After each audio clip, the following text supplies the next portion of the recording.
Shane Donahue's family has been waiting 15 years to get justice for him. The question now is, will they?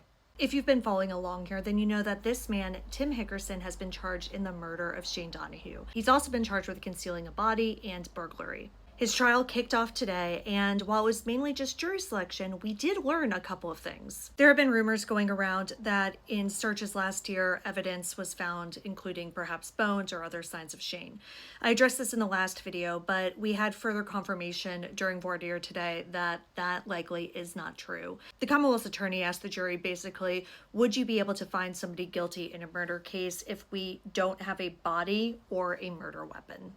So to me, that says that the Commonwealth has neither. Now, again, we knew this was a no-body case. That's not a surprise, and it certainly doesn't mean that they can't get a conviction. But of course, it does beg the question, what is the crux of the Commonwealth's case? And in this case, it does seem to be the cell phone data that shows that Tim and Shane were together when they left Shane's parents' house, and they were together at the point where both phones were shut off, and then Shane was never seen again. When we first started covering this case all the way back in 2020, when we first started the podcast, it was pretty clear that everybody who lives in Knoxville who's heard of this case, whose last name isn't Hickerson, thinks that Tim is the one who did this. And as we know, there's a much higher burden of proof in court.